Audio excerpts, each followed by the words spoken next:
Thanks for clicking through. Today's episode is one of three. And if I were to describe this episode, I'd say it a little like Drake. Started from the bottom, now we're here. Or started from the bottom, now we're Boulé. Because I'm going to tell you about the story of Judge Clyde W. Waite. He was so poor growing up that he wore secondhand women's clothing to high school. Now that's some poverty. I think this interview may inspire you. I know it inspired me, and I hope you enjoy it. This is On the Q-Tip, and I'm your host, Q.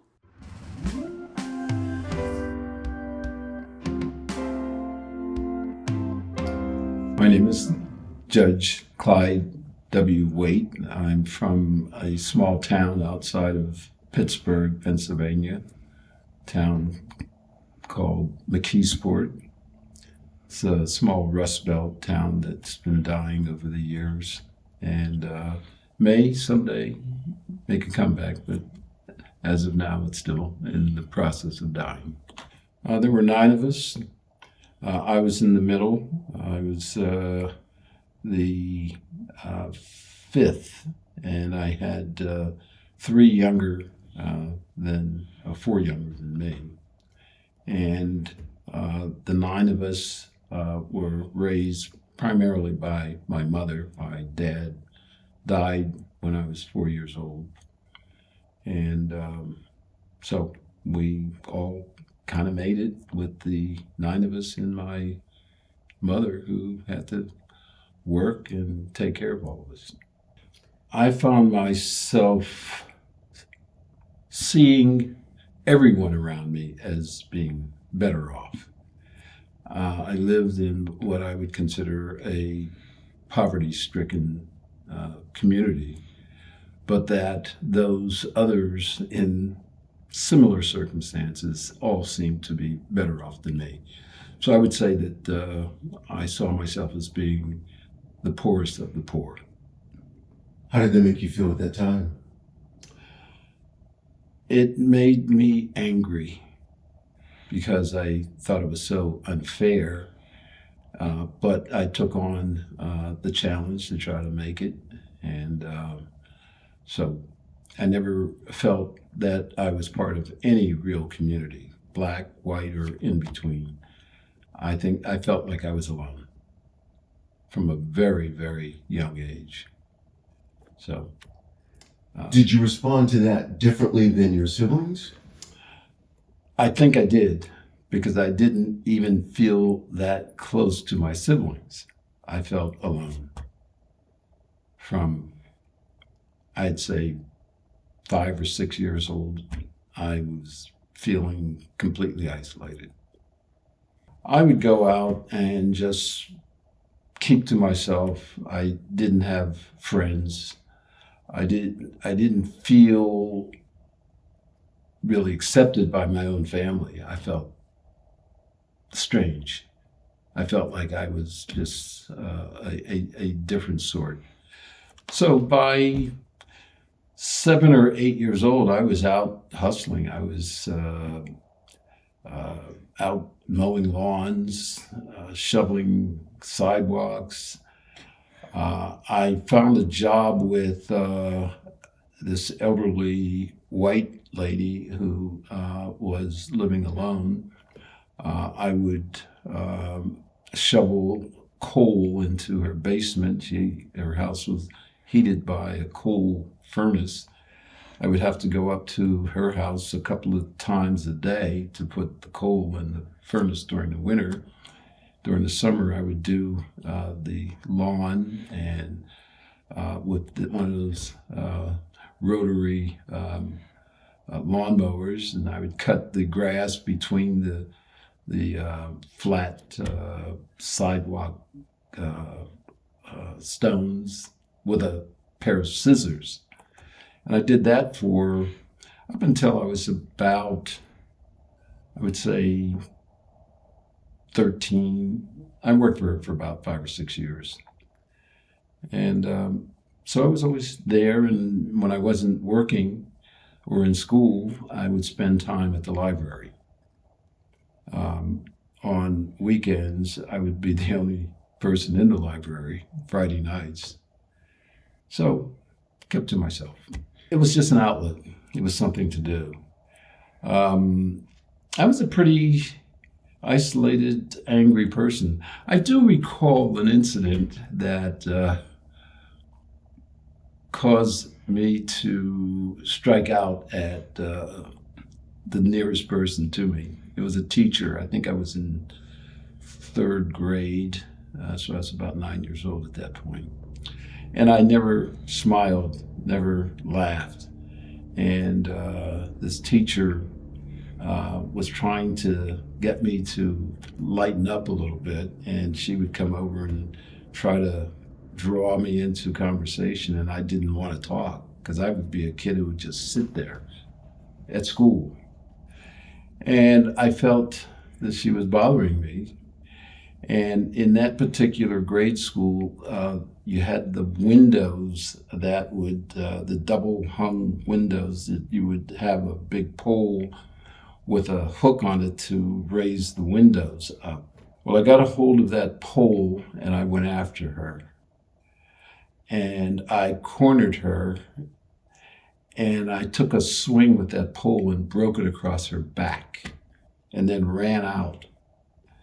And by the time I got home, the truant officer was waiting for me. And in those days, corporal punishment was not outlawed. And I got a well-deserved beating. So that was emblematic of the way I handled things. I wanted to be alone. I didn't want to be with anyone. I didn't want to be around anyone. I just wanted to be left alone. I was an angry person. I thought it was unfair. I thought the world was against me. I didn't think my family thought much of me. I didn't think anyone thought much of me, and I didn't think much of myself. I just wanted to sort of get through the day and get ready for the next day. I was fairly smart in terms of reading and writing and, all the functional things. I just was someone that I didn't see any reason to excel. I would just get by. The work wasn't difficult for me, so I did whatever was necessary. In high school, I was placed in a vocational track. I was not considered appropriate for woodshop or metalworking.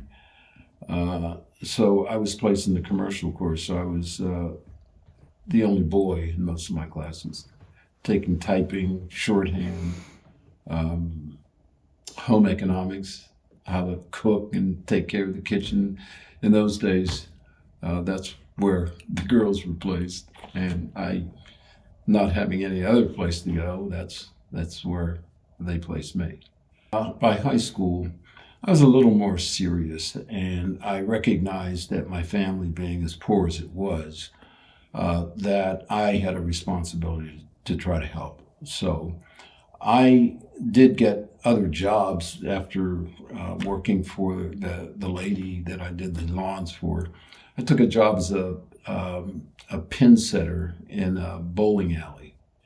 And I was back in the pits where people would bowl and where you would set up the pins. And there were a lot of older men back there who befriended me and started counseling me about the things that I should try to do to make life better for myself. Many of them were retired people. They didn't have any other job to do, and they would work in the bowling alley at nights like I did. And I saw the opportunity to better myself by getting a job as a secretary. So I was one of the better students in the typing class. I had very few distractions, had no interest in the girls or anything. They had no interest in me. I was just there.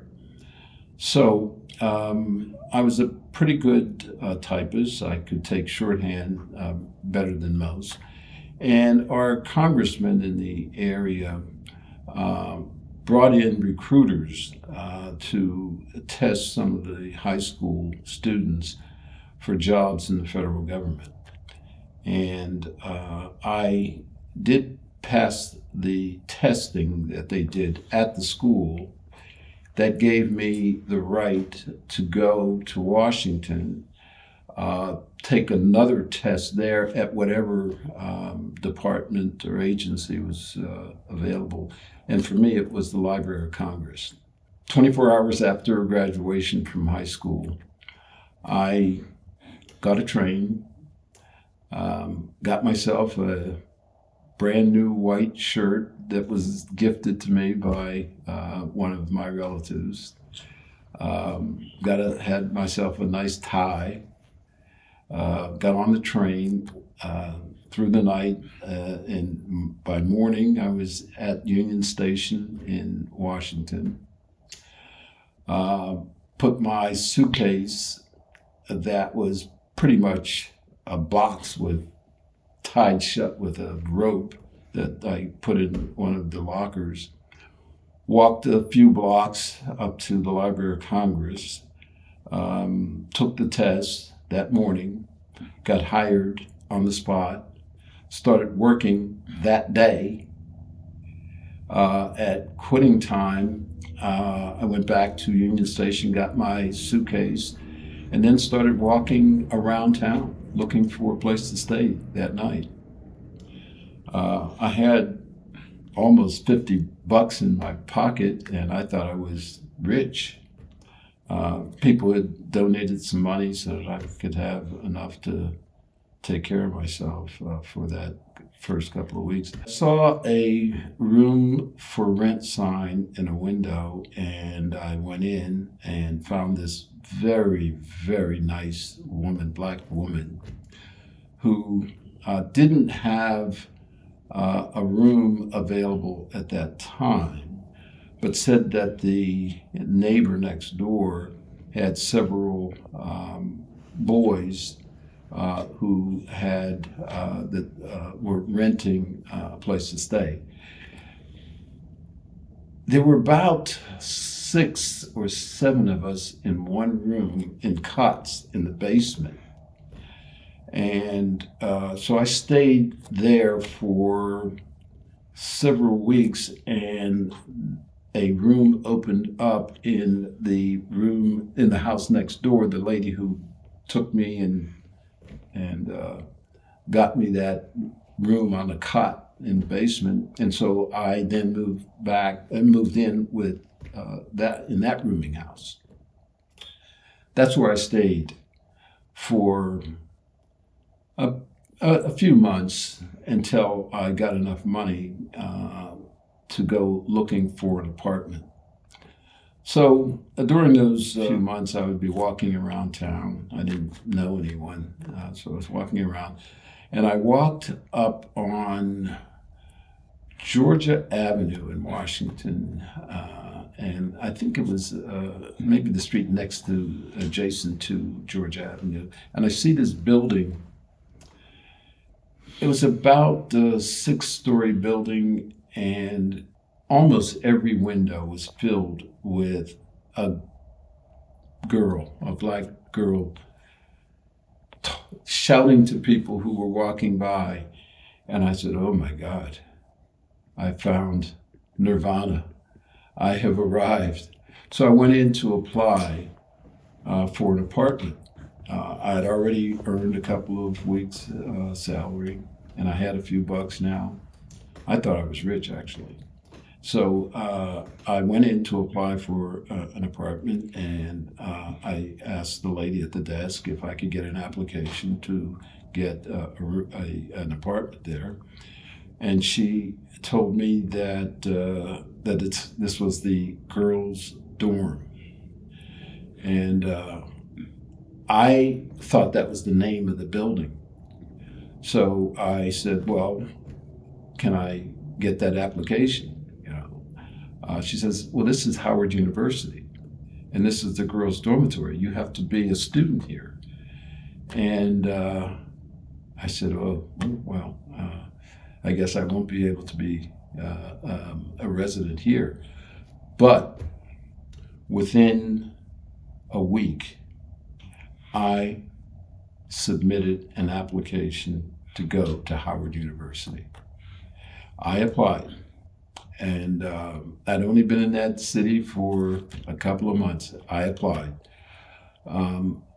I, of course, was turned down. I didn't have any academic courses at all in high school, and so I went in to see the admissions officer to find out why I was turned down. She said, "Well, you just don't have the credentials. You have," she said, "I would suggest perhaps that you go to night school and get some courses." And she named the kinds of courses that I should take, and I decided that I was going to do that. So I was working during the day at the Library of Congress as a secretary, and I was going to night high school at night. So after that first year, I went back and applied again, and I was turned down again and told that I still didn't have enough academic courses. So I went back to night school another year. Came back, applied, was turned down again. Went back to night school. Came in, I submitted my third application in person, and the admissions officer said, "Are you back here again?" She had seen me. "Are you here again?" And she said, "I just don't think that you can make it here." And I said, "Well, and by then, by the way, I wasn't interested in the girls any longer. I wanted to get a higher education." She said to me, "Now I'm going to take a chance on you. I don't think you're going to make it here, but I'm going to give you the opportunity to fail. I'm going to recommend that you be admitted on probation for the first semester. And if you can maintain a C average, we'll let you come back for the second semester." So I said, "Fair enough." The folks at the Library of Congress said, "You should try to do this." And by the way, all of the secretaries in the copyright office is where I was the only male employee. And I was being mothered by the lady at the rooming house. I had a female boss and the assistant boss, and they were all pulling for me. They said that they would hold my job open for me and give me the opportunity to go to live on campus, to do whatever was necessary to see if I could make it. So I got through that first semester. I got my C average. So now I get to the second semester. Now I get B averages. So I went back to the Library of Congress, continued working because I didn't have enough money for that second year, but I was working at the library with a split schedule. So I would be at the Library of Congress for 2 hours. I would drive back to Howard, have my classes there, go back to the library, work for the afternoon, come back to Howard, back and forth like that. I did that for a year. Now I'm making A's and some B's, but mostly A's. I'm thinking that my third year, I'm thinking that maybe Howard wasn't tough enough for me. How could I be making A's and B's someone who shouldn't have been there in the first place? So I spoke to the people at the Library of Congress. I told them that I wanted to transfer to another school, leave Washington. So I went to upstate New York to a small white college by the name of St. Lawrence University in Canton, New York, right up on the Canadian border, where I was the only black student in the university. All 4 years, I was it. So, no distractions. I made straight A's. And that was for just the first semester.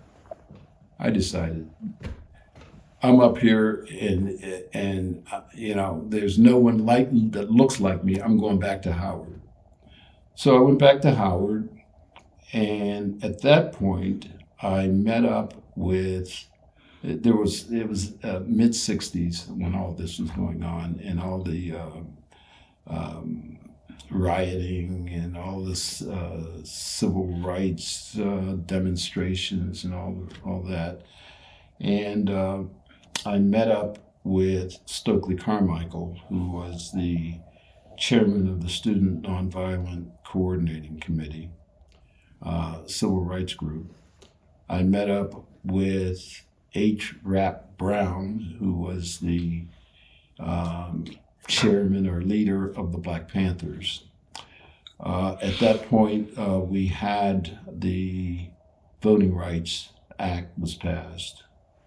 And I decided, rather than being a protester that was going on at the school, that I would go to Selma to be a voter registration person and freedom riding and all that. So I went to Selma. I wasn't there that long. I was only there for about a month.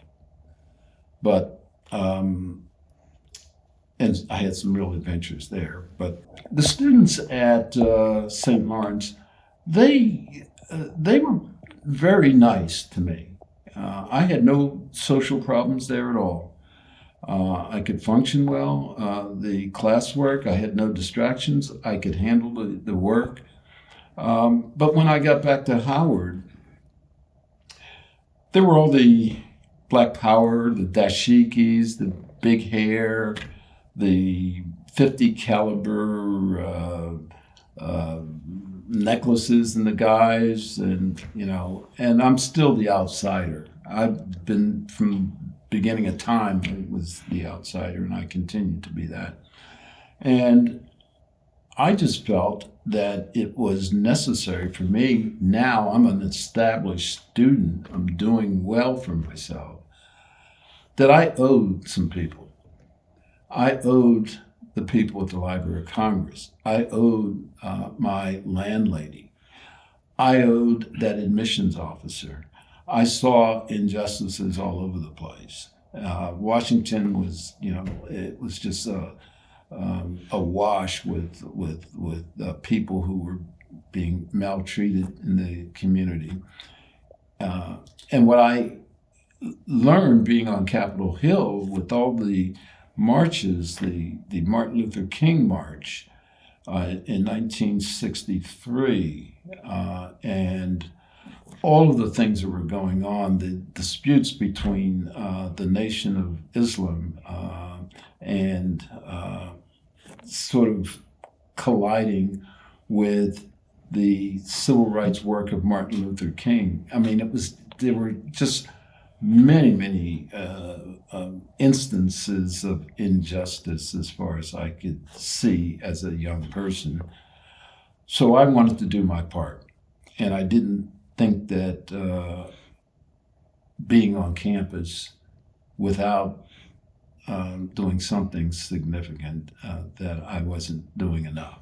When I went to Selma, Stokely Carmichael was there when we were going out to Lowndes County, which is in a county adjacent to, I think it's Dallas County, where Selma was. I almost got killed down there. And I was one of the students I was a very conservative student, the way I dressed. I mean, with the dashikis and the big hair, that wasn't me. I was older than many of the other students anyway, because it took me a couple of years before I got in. But I'm a V-neck sweater, penny loafers, just almost Ivy League in appearance. But all the loud talking, dashiki wearing, big hair guys, they were not on the buses that went south to Selma. And Carmichael and Rap Brown were recruiting us to go down there and try to help register voters, and I was willing to take that risk. So on that bus, it was mostly conservative students. It wasn't the firebrands that were around. And when we arrived in Selma, we were met. I believe the sheriff's name was Clark. He was known for being a brutal and vicious kind of person. We were told that we should not have sharpened pencils with us because that would be counted as a deadly weapon. I don't know that I was thinking. I knew I had to do something. And I knew that we were taking a big risk. I knew that a couple of civil rights workers had been killed down there. I knew we were walking into a situation. But I knew we had a job that needed doing. And when we got off of that bus, I could see his face to this day. As we were walking down the aisle of the bus and walking down the steps, he was at the bottom of the steps, and he was just looking, just glaring at us, and there were other white people around, and it was a scary situation. All right, I hope you enjoyed that. If you did, please hit like and subscribe. Hype this video if you can. And in the second episode, it gets even crazier when that sheriff tries to kill the judge. Allegedly, but you'll see what happens. Thanks for tuning in. We'll catch you next time on the Q-Tip.